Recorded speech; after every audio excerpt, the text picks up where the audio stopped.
Dando sequência à série sobre planejamento previdenciário que a gente iniciou em janeiro no programa de hoje, a gente vai falar sobre as regras de aposentadoria para as pessoas com deficiência. A gente vai entender quais são os requisitos para a aposentadoria e como o INSS faz a avaliação para quem tem PCD, tenha um direito ao benefício. Lembrando que se você quiser rever os outros 3 episódios dessa série que estão recheados de informações importantes, você pode acessar o canal do YouTube da TV Aparecida e pesquisar por Planejamento Previdenciário.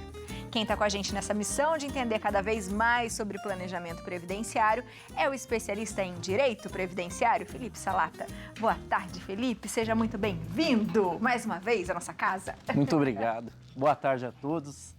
Novamente aqui para complicar um pouquinho mais, né? Complicar um pouquinho mais. Sobre direito previdenciário. Agora, a gente estava falando aqui até o momento na regra geral.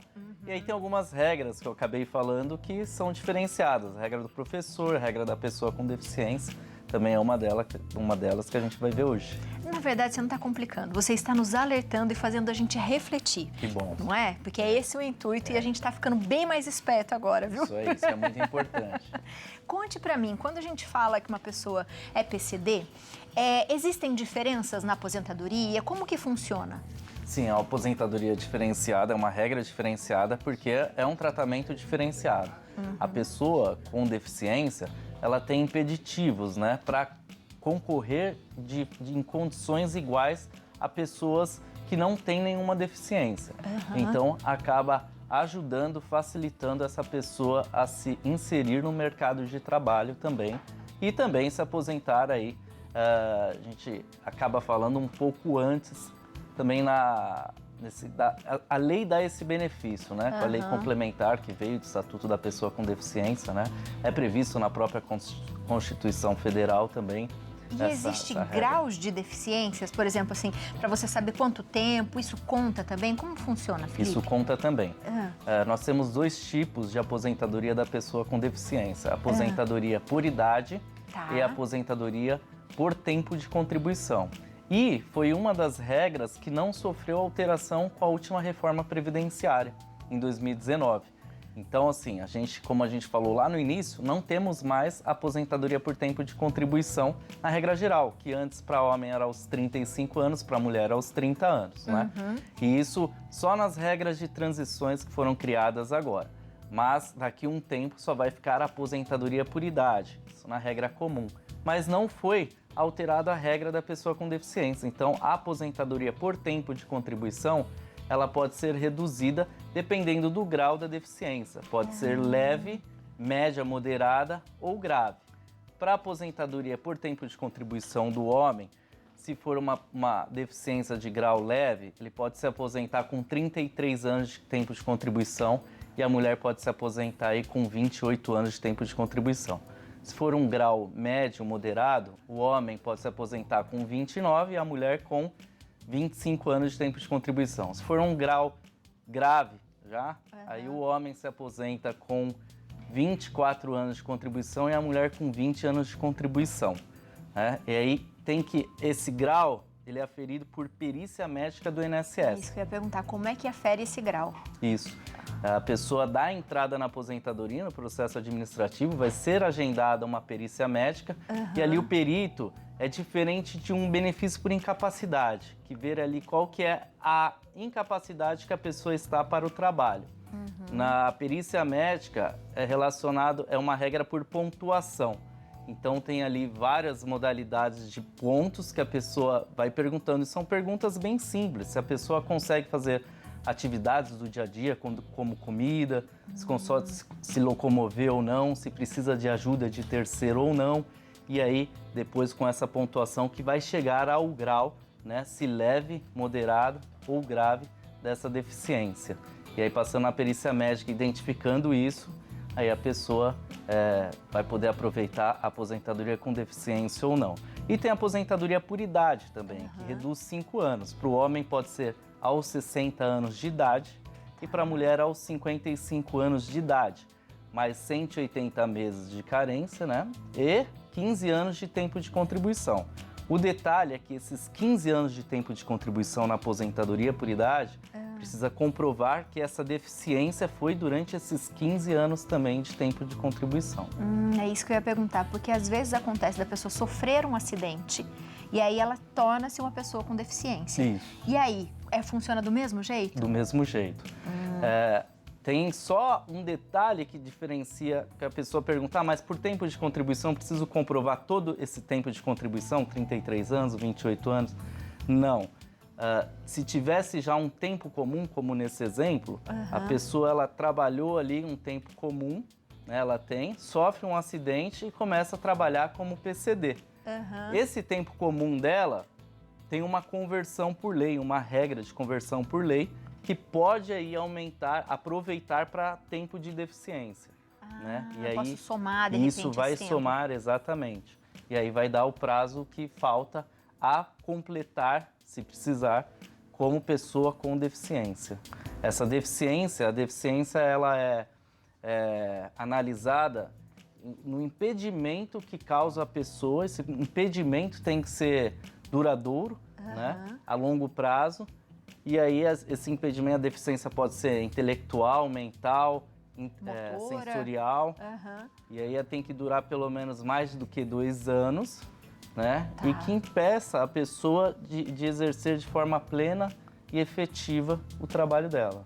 Interessante. Quando a gente fala de tudo isso também, a gente tem um negocinho que chama LOAS. O que isso significa, doutor? As pessoas confundem bastante, né? A aposentadoria com o BPC, que é o Benefício de Prestação Continuada LOAS. A gente conversou um pouquinho, ele é conhecido porque foi feito aí há muito tempo, era conhecido como LOAS.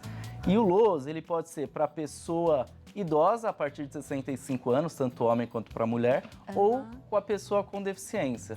Só que o LOAS, ele é um benefício assistencial, não é um benefício previdenciário como a aposentadoria. Então, assim, o LOAS não depende de contribuição. Então, a maioria das perguntas eu tenho um filho que tem deficiência, muitas das vezes é um filho menor de idade, ele tem direito a algum benefício previdenciário?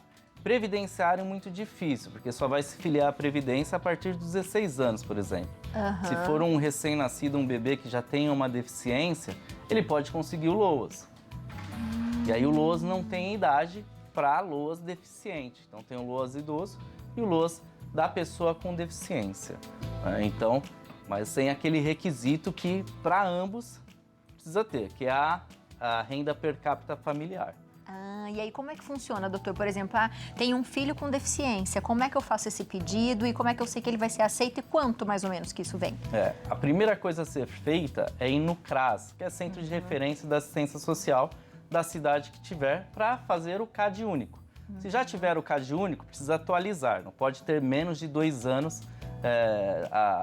de desatualização. Então sempre tem que estar atualizado.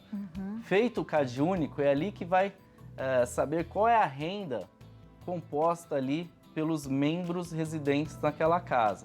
Então vai pegar a renda de todo mundo, vai somar e depois vai dividir pelo número de cabeças ali. E por pessoa não pode dar mais do que 1/4 do salário mínimo.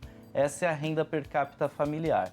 Se não atingir isso, não tem direito. Pode ser até que a deficiência seja constatada, mas se não passar nesse requisito da questão econômica mesmo, não vai ser concedido esse benefício assistencial, que é o LOAS. E geralmente é o que? É um salário mínimo, doutor? É um salário mínimo, só o LOAS, não gera 13º, né, igual uma aposentadoria todo ano, e também não gera uma pensão por morte. Então, quem recebe o LOAS se falecer não vai ali passar esse benefício assistencial para o dependente. Cessa com o falecimento do beneficiário. Do beneficiário. Entendi. Léo, tem uma perguntinha para você. Vamos lá. Tem uma perguntinha. Vocês falaram sobre a pessoa, enfim, tá trabalhando, ela se torna um PCD, né? E aí ela tem como o senhor explicou muito bem. Isso pode acontecer ao contrário também, a pessoa ser PCD, passar por um tratamento de uma longa data, ir para uma perícia e a perícia falar assim, essa pessoa não é mais PCD. Isso também pode acontecer, doutor? Pode acontecer sim, de uma pessoa, determinada doença que gerou ali essa deficiência, ela conseguir se tratar e reverter. Mas uma vez aposentada ali como pessoa com deficiência, ela se aposentou com aquele período que ela estava com deficiência, né? Então, não vai afetar. E até é bom trazer essa pergunta do Léo, para diferenciar também a aposentadoria da pessoa com deficiência da aposentadoria por invalidez. Sim, isso que eu ia As pessoas perguntar. se confundem bastante, né? Elas acham porque por se tratar de uma certa incapacidade ali, vai gerar a aposentadoria da pessoa com deficiência ou por invalidez. Não. E o seu exemplo foi muito bom, Abi. A pessoa ali, ela, no começo da vida, ela sofre um acidente. Ela vai ficar paraplégica, por exemplo. Ela vai ter essa deficiência, mas com essa deficiência ela vai se adaptar e ela vai trabalhar de alguma forma. Esse trabalho dela não vai gerar uma incapacidade total e permanente. Né? Ela está trabalhando ali e vai ter essa regra diferenciada. A aposentadoria por invalidez, não. A pessoa é uma incapacidade total e permanente e ela não pode mais trabalhar, seja que trabalho for. Então, por isso que é diferente a aposentadoria da pessoa com deficiência de aposentadoria por invalidez. A aposentadoria por invalidez também pode recuperar. Embora o nome seja permanente, não é permanente assim no nome técnico, né? Pode ser que a pessoa faça um tratamento, o INSS pode chamar o segurado aposentado a cada 2 anos para fazer uma reavaliação e se for constatado que não está mais incapaz, pode cessar o benefício. Ah, entendi. E isso é interessante da invalidez, doutor? Porque as pessoas ficam assim, mas como é que o INSS atua também no PCD, por exemplo? Ele faz da mesma forma? Você todo ano tem que ir lá ou não, doutor? Não. Não. A pessoa aposentada... Aposentou. Não precisa mais ter isso. Não precisa. Interessante, minha gente. Então é bem diferente uma coisa da outra. Sim. Doutor, além das perguntas de hoje, a gente tem umas perguntinhas que a gente deixou guardada, que muita gente fez pergunta na outra vez que você veio, e a gente queria responder algumas. Podemos? Vamos sim. Então vamos para a primeira pergunta. Bora ver aqui, ó, da Nádia Ângela, de Montes Claros. Boa tarde, sou enfermeira concursada na rede pública do SUS. A regra de aposentadoria para a minha classe é a mesma que segue para o cargo de professor? Obrigado, Nádia. Não, Nádia, são aposentadorias diferentes. A do enfermeiro pode até entrar a regra da aposentadoria que é reconhecido o tempo especial. Isso pode aumentar o tempo ou aposentar mesmo na regra da aposentadoria especial. A regra da aposentadoria do professor tem outros requisitos, né? Então não é a mesma regra. E a gente vai falar sobre isso, viu, minha gente? Já é um outro, né? Porque tem muito professor, né, aposentado, né, doutor? Querendo aposentar e professores aposentados. Vamos para a próxima pergunta. Mais uma, Vivian Ferraz, de São Caetano do Sul. Olha lá, doutor, sua terra. Olá, pessoal, boa tarde. Meu marido tem 59 anos de idade e 17 anos de contribuição e atualmente paga o INSS como autônomo. Ele consegue se aposentar? Obrigado, Vivian. Boa pergunta, lá da minha terrinha boa, São Caetano do Sul. Depende, né? Previdenciário, né? Sempre digo que depende muito. Se for na regra geral, como ele tem só 17 anos de contribuição e 59 anos de idade, ele tem um requisito de tempo de contribuição que são 15 anos e aí vai poder se aposentar por idade só aos 65 anos, né? A princípio. Mas se ele for uma pessoa com deficiência já, que é o assunto que a gente está tratando, ele tem 17 anos e comprovar que pelo menos 15 desses 17 ele já tinha deficiência. Ano que vem, ou esse ano, eu não sei quando ele faz aniversário, ele vai poder dar entrada aí na aposentadoria por idade da pessoa com deficiência. Então depende muito. Interessante. Vamos para a próxima. Mais uma pergunta para o doutor. Nelira, do Rio de Janeiro. Boa tarde, doutor Felipe. Sou professora aposentada pela Prefeitura há 11 anos. Pago INSS facultativo há 9 anos. Gostaria de saber se esse meu procedimento está correto e se poderei receber esta aposentadoria também. O que devo fazer? Obrigado pela pergunta. Agradeço pela pergunta, ótima pergunta, as pessoas têm muita dúvida nisso também.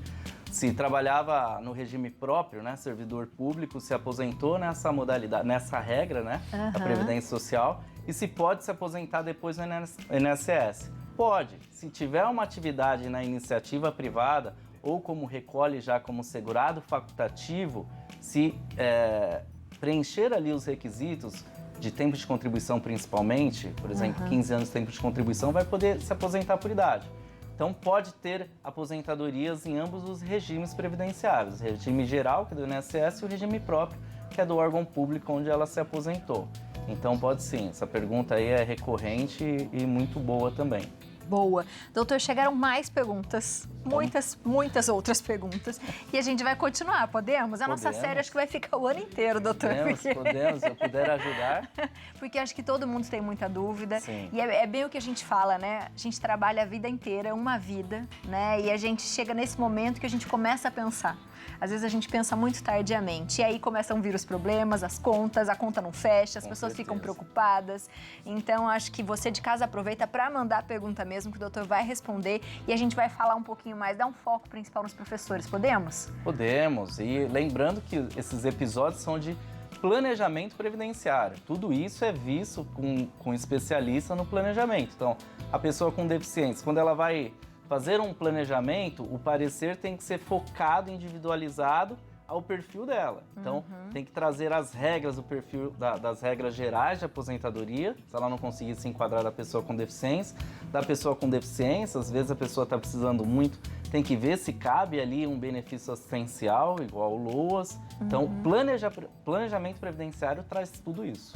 Boa, minha gente. E se tem dúvida, manda mensagem pro doutor, fala que você gosta dele aqui, ó, @salatacharf_adv. Tem também o site que é o salatacharf.com.br e o telefone é o 11 99774 2126. Obrigada, doutor. Eu que agradeço sempre.